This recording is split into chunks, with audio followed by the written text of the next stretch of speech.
요한복음 13장 12절에서 17절 말씀까지를 보도록 하겠습니다. 그들의 발을 씻기신 후에 옷을 입으시고 다시 앉아 그들에게 이르시되 내가 너희에게 행한 것을 너희가 아느냐? 너희가 나를 선생이라 또는 주라 하니 너희 말이 옳도다. 내가 그러하다. 내가 주와 또는 선생이 되어 너희 발을 씻었으니 너희도 서로 발을 씻어주는 것이 옳으니라. 내가 너희에게 행한 것 같이 너희도 행하게 하리하여 오늘 보였노라. 내가 진실로 진실로 너희에게 이르노니 종이 주인보다 크지 못하며 보냄을 받은 자가 보낸 자보다 크지 못하나니 너희가 이것을 알고 행하면 복이 있으리라. 아멘. 할렐루야. 우리 옆 사람 축복하며 인사합니다. 잘 되고 있습니다. 잘 될 것입니다.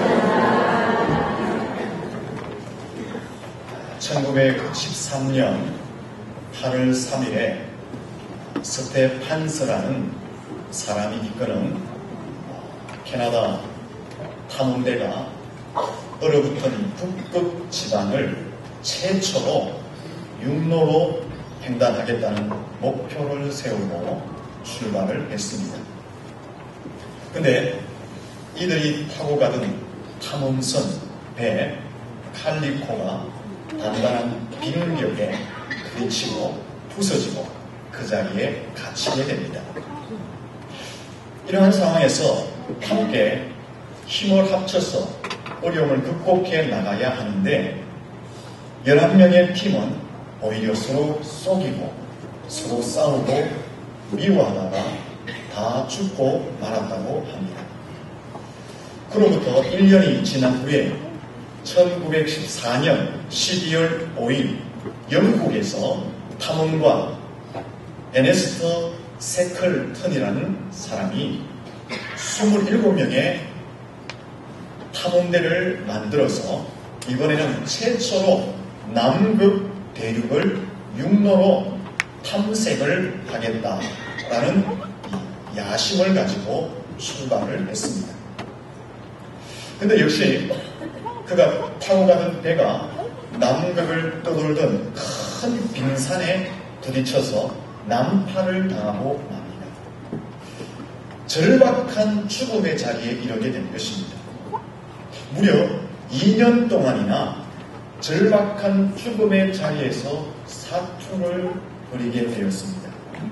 하지만 이전에 북극을 탐험했던 탐험대보다도 훨씬 더 절박한 상황 가운데서 이 영국 탐험대가 남극에서 어려움에 처해 있었지만 이들은 모두 다 살아났다고 합니다. 더 어려운 상황에서 어떻게 이들이 살아날 수 있었을까? 사람들이 연구를 했습니다.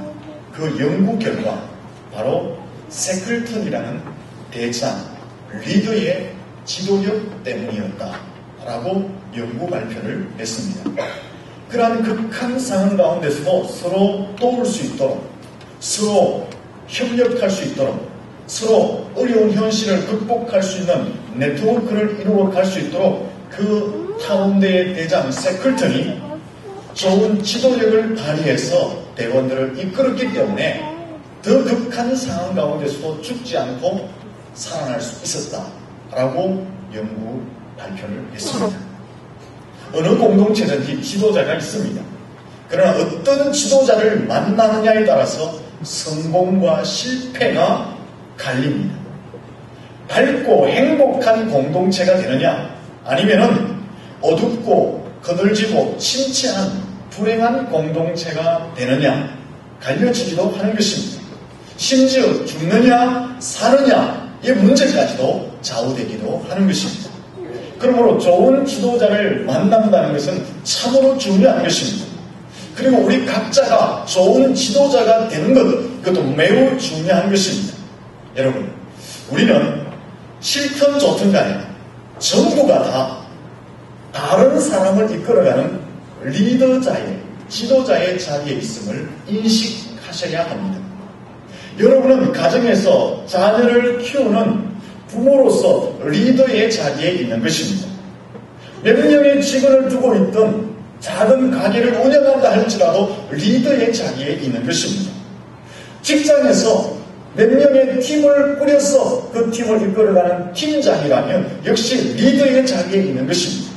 교회에서도 작은 소그룹이나 혹은 작은 한 부서, 한 기관에 지도자로 있다면 리더자로 세워져 있는 것입니다. 특별히 모든 그리스도인들은 세상을 밝게 정의롭게 이끌어가야 할 책임을 가진 리더자로 세워진 것입니다.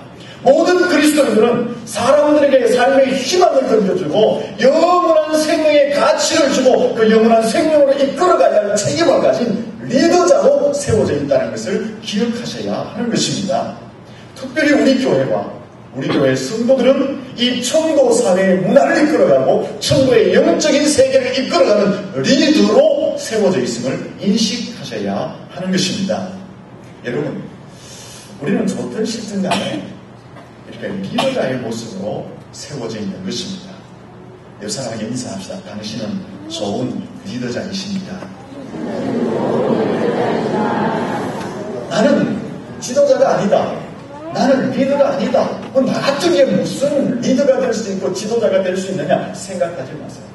하나님께서는, 주님께서는 우리에게 이미 너는 세상의 빛이라, 너는 세상의 소금이라, 너는 예수 그리스도의 향기라고 말씀하면서 우리 모든 그리스도인들에게 세상을 밝고 정의롭게 이끌어가는 책임, 이 세상 가운데 사람들에게 삶의 희망을 주고 영원한 삶의 가치를 이끌어가야 할 사명, 그 사명을 준 리더자로 우리를 부르셨다라는 것입니다. 중요한 것은 어떻게 우리가 이 리더자의 사명을 감당해 갈 수 있을까 하는 것입니다. 리더자에 따라서 성공과 실패가 갈려지고, 리더자에 따라서 불행과 행복이 갈려지고, 리더자에 따라서 심지어 죽느냐 사느냐의 문제가 좌우되는데, 우리는 어떤 리더가 되어야 하는가? 어떻게 리더십을 발휘해야 합니까?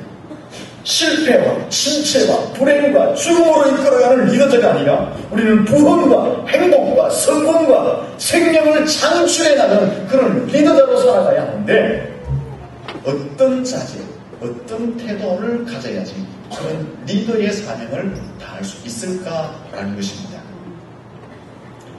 세상의 지도자들은 목적 달성을 위해서 힘, 권력, 재력, 인력, 학력 이런 것을 동원하여서 사람들에게 절대적인 충성, 사람들에게 순종을 강조합니다. 때때로 온갖 세속적인 방법들을 동원하여서 자신의 목적을 이루어가는 것을 보게 됩니다. 교묘한 정치적인 책략을 통해서 사람들에게 위협하고 압박을 가하기도 하는 것입니다. 여러분, 이런 사람들을 지도자라고 말하지 않습니다. 이런 사람은 지배자라고 말합니다. 북한에 가면 지도자가 있습니다. 누굽니까? 김정일 지도자.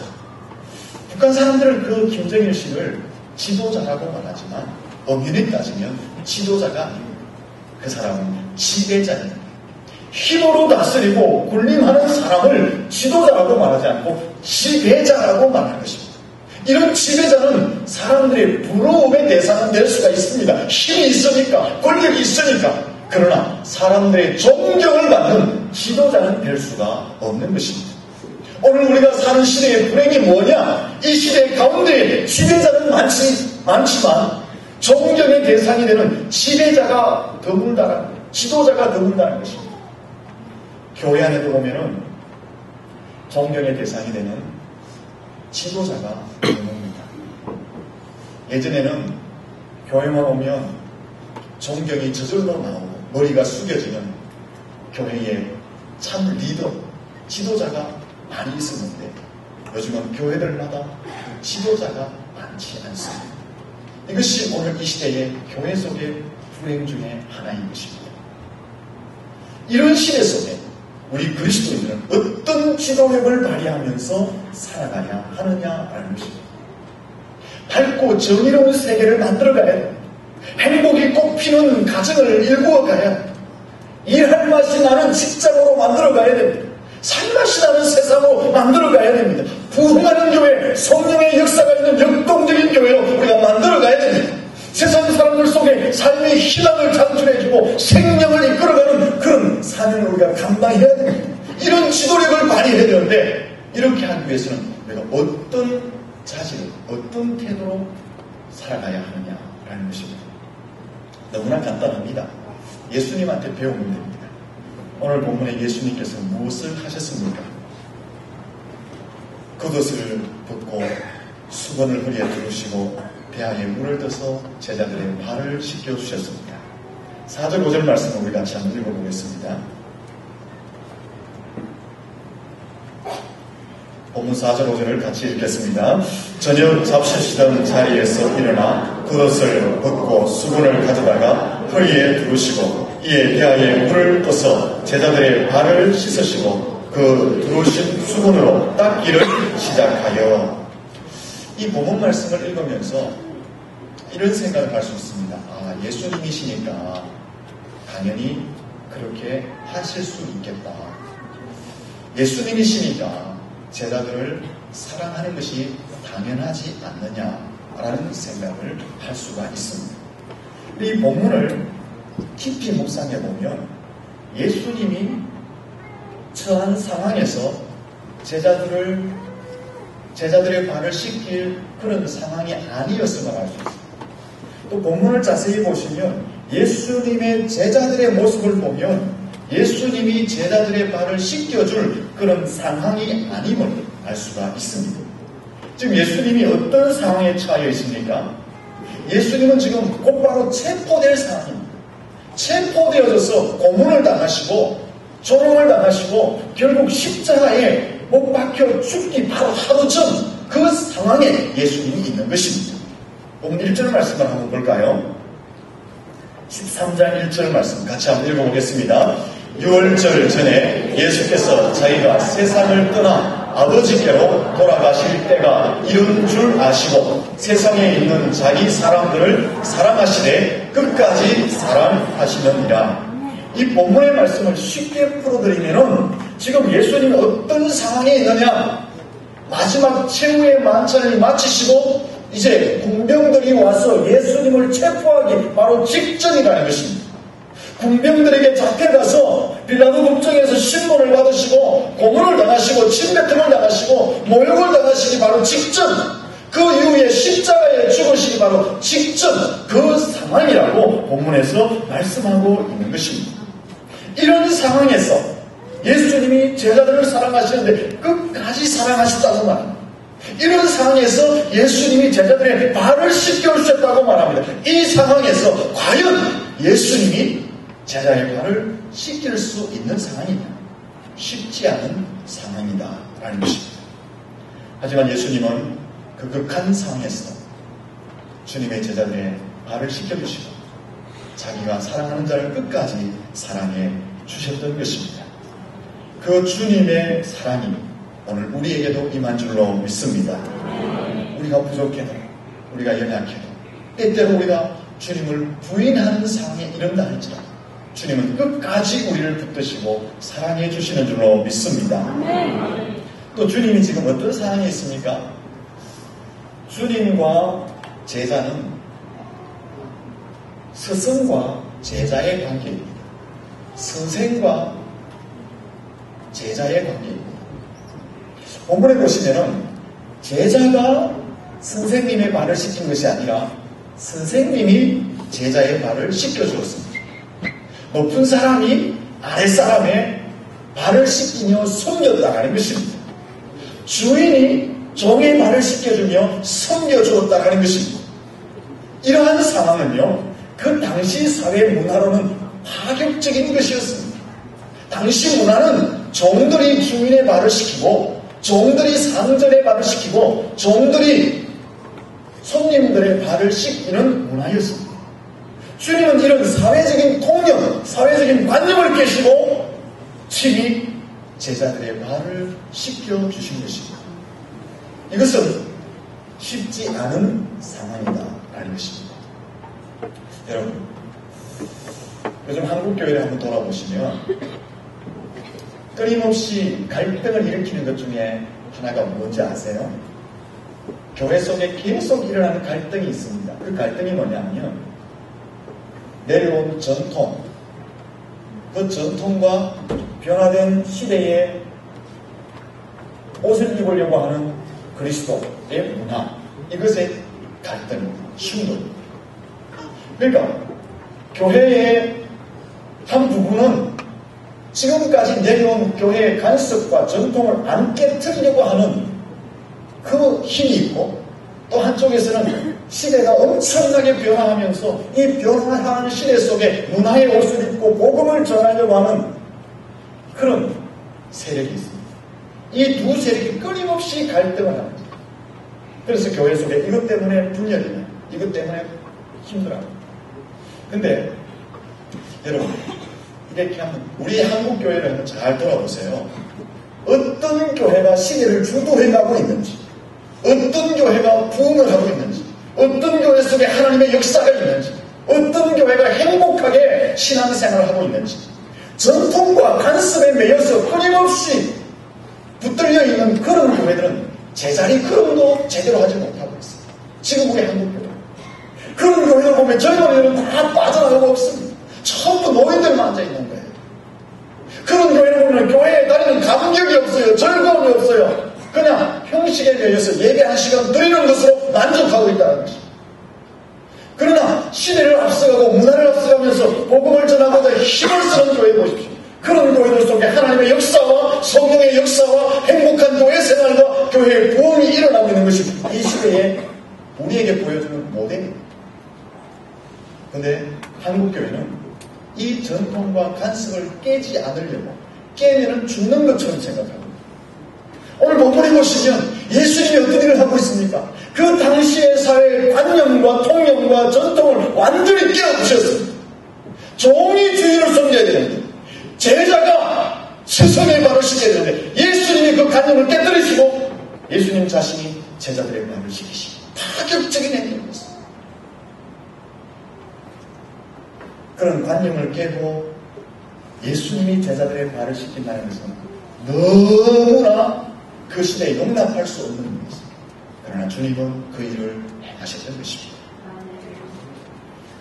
이 제자들의 모습을 한번 볼까요? 예수님이 발을 씻겨주셨는데 제자들이 이뻤을까요? 오늘 본문을 보면 제자들이 이쁜 모습이 하나도 없어요.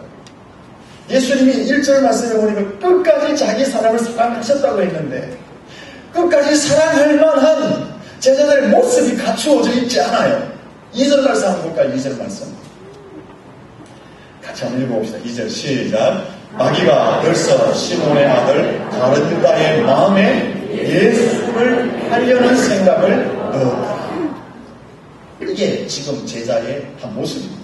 11절을 보시면요, 같이 11절 말씀도 한번 읽어보겠습니다. 시작. 이는 자기를 할 자가 누구인지 아심이라. 그러므로 나는 깨끗하지 아니하나 하시니라.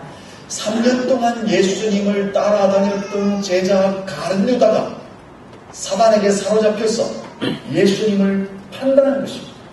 근데 11절 말씀을 보시니까 예수님이 이미 가룟 유다가 사단에게 사로잡혀서 자기를 팔 것을 아셨다는 것입니다.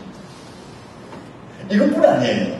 예수님은 이미 가룟 유다 외에도 베드로와 다른 제자들이 예수님의 신문 앞에서, 예수님의 고난 앞에서, 예수님의 십자가 앞에서 부인하고 다 도망갈 것을 미리 아셨습니다. 실제로 그렇게 하지 않았습니까? 예수님이 잡혀서 신문당할 때 베드로는 도망가버려요. 베드로는 부인해버렸습니다. 예수님이 십자가에 잡혀 돌아가실 때에 모든 제자들은 자기의 목숨의 위협을 받고 다 도망가버렸습니다. 예수님은 그 사실을 아셨습니다. 누가복음 22장으로 가면요, 이 사건하고 이제 연결되는 이야기가 있어요. 무슨 이야기가 있냐면요, 예수님이 최후의 만찬을 이제 마지막으로 베푸시고 제자들하고 이야기를 하면서, 야들아, 내가 이제 고난받고 죽게 된단다. 예수님의 고난과 십자가의 죽음을 쭉 이야기를 해주셨거든요. 그 이야기를 하는 중에 제자들이 어떤 말을 하는지 압니까? 예수님, 나 예수님 오른팔 좀 베게 해주세요. 나 예수님 왼팔 되게 해주세요. 예수님, 나 오른쪽에 우의정 좀 삼아주세요. 나 왼쪽에 좌의정 좀 만들어주세요. 서로 잘해요. 3년 동안 따라다녔지만 예수님의 마음을 제자들은 전혀 이해하지 못했습니다. 지금 예수님 얼마나 고독하겠어요.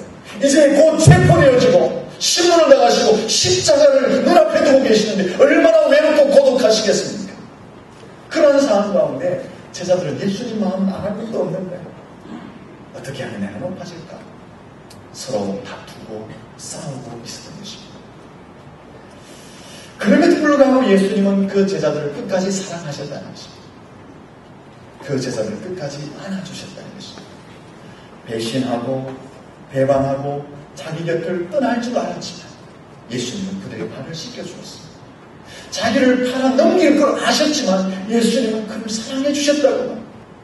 자기의 마음을, 자기의 외롭고 고독함을 전혀 몰라주는 제자들임을 아셨음에도 불구하고 예수님은 자기 사람을 끝까지 사랑하셨다고 말씀하고 있습니다. 스스로 종이 되셨고 선생으로서의 권리와 주인으로서의 권리를 다 포기하셨고 그들을 섬기셨다라고 말씀하고 있는 것입니다. 바로 이것이 예수님의 사랑인 줄로 믿습니다. 이 예수님의 끝없는 사랑이 오늘 우리에게 임한 줄로 믿습니다. 그 끝없는 사랑 때문에 우리가 죄 용서함 받고 여기서 하나님을 찬양하고 있는 줄로 믿습니다.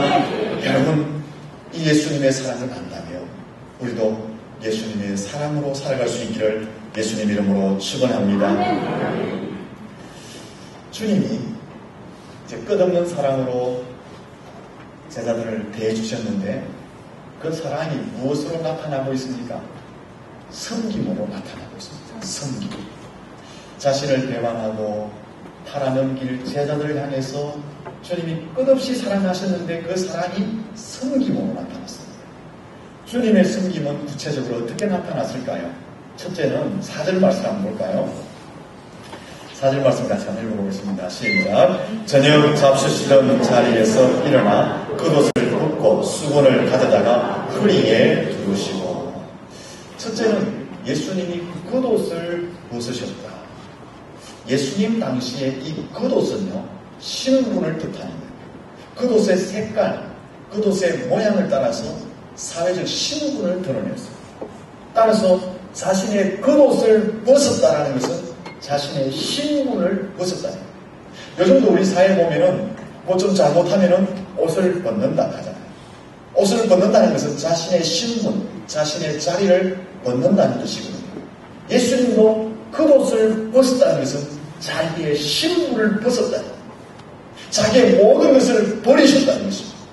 그리고 본문의 4절을 보면 허리에 수건을 두르셨다는 것은 당시에 허리에 수건을 두르고 발을 씻는 존재는 종입니다. 예수님이 허리에 수건을 두르셨다는 것은 예수님이 종처럼 낮아지셨다라고 말씀하고 있는 것입니다. 이 말씀을 연결하면 예수님이 겉옷을 벗고 허리에 수건을 두르셨다는 것은 자기의 신분을 던져버리고 종의 모습으로 낮아지셨다는 것입니다. 예수님이 어떤 분이십니까? 예수님은 하나님과 똑같은 권위와 능력과 위엄과 권세를 가지신 삼위일체 하나님이라고 말씀을 드렸습니다. 예수님은 어떤 분이십니까? 그분은 천군 천사의 경배를 받으신 분입니다. 모든 피조물의 경배의 대상입니다. 근데 예수님은 그 신분을 벗어버리고 종의 자리로 내려가서 제자들의 발을 씻겨 주셨던 것입니다. 바로 이것이 기독교의 섬김과 세상의 섬김의 차이인 것입니다. 이것이 기독교 지도자들의 모습과 세상 지도자들의 모습의 차이다라는 것입니다. 세상의 섬김은 낮은 자가 높은 자를 섬겨야 됩니다. 세상의 섬김은 제자가 선생의 발을 씻겨주어야 하는 것입니다.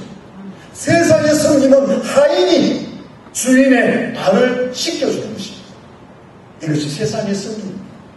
그러나 기독교의 섬김은 반대입니다. 선생님이 제자의 발을 씻겨주는 것입니다. 상전이 하인의 발을 씻겨주는 것입니다. 먼저 된 자가 나중된 자의 발을 닦아주는 것입니다. 중직자가 초신자들을 섬기는 것입니다. 힘이 있는 자, 믿음이 있는 자, 이런 사람들이 약한 자를 섬기고 발을 닦아주는 것입니다. 이것이 기독교의 섬김입니다. 이것이 교회의 리더십인 것입니다. 이것이 그리스도인들의 자세인 것입니다. 평상시에는 아멘 잘 하시지만 잘 안 하시네. 발 닦으라니까 닦기 싫은 분이죠. 섬기라니까 섬기기 싫어가지고 아멘을 잘 안 하시네. 여러분, 좀 안타까운 것은 교회도 자꾸 세상처럼 바뀌어서 안타까워요. 무슨 말이냐 하면 오래 다니고 또 직분을 자꾸 중요한 것을 맡을수록 대접만 받으면 내가 누군데 세상적인 섬김과 똑같이 가려면 좀 안타까워요. 그런 걸 좀 없앴으면 좋겠는데 예수님은 그렇게 안 사셨는데 우리 교회가 자꾸 그렇게 가요. 그런 면을 우리 교회가 좀 이렇게 바꿨으면 좋겠어요. 바꾸는 게 아니죠. 예수님 닮아가자. 예수님 닮아가자. 여러분, 옆 사람 인사합시다. 당신의 발을 씻겨드리겠습니다. 발레나 바라면서 예수님이 그렇게 사셨어요.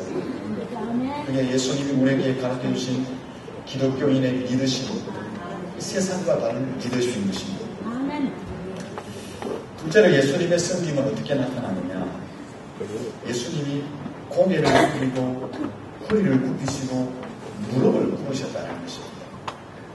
여러분, 상대방의 발을 씻겨주려면 고개를 들고 허리를 펴고 무릎을 펴서 씻겨줄 수 있습니까? 아니잖아요.